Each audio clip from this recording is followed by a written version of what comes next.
Hi, I'm Jen, and today we're gonna do a very simple pasta dish. This recipe actually uses one of our favorite house brands, which is sardines in a can, and we're just gonna mix it with spinach and some garlic and some chili padi, and we're gonna toss it into this brown rice pasta. It's my first time trying it, so it's quite new, but I hope that it tastes really nice. The longest thing to cook is actually boiling the water, so we're gonna start with boiling the water first. Mincing up the garlic. Next we have the chili padi.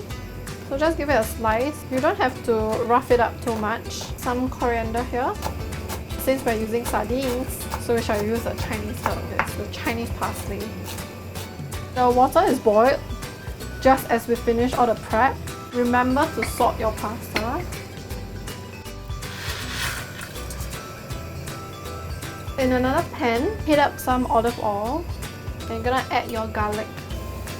Once the garlic is all golden brown, just add in the red chili padi. So with pasta, right, you always want to give it a stir occasionally. Make sure that the strands doesn't stick together. So right after you add in the red chili, you just add in the whole can of sardine fish. And I like to balance the flavors a little bit with a bit of mirin. So mirin is like a sweet sake. Because the fish is a bit savoury, so just add a splash of mirin just to give it a little bit of sweetness.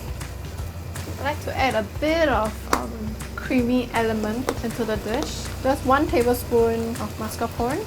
You can even use cream cheese. You have that. Just give it a stir. Okay, the pasta should be almost done.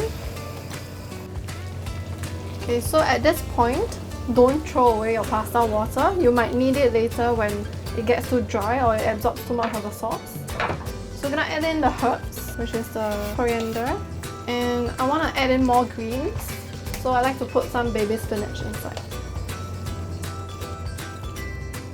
Now when you taste it, you can still adjust the seasoning. If it was too salty, then it's really hard to adjust. So I don't think I need to season it anymore. And it's really nice. Actually, it's done. Just to finish it off, I like to add a little bit more olive oil on top. You can even add cheese if you have.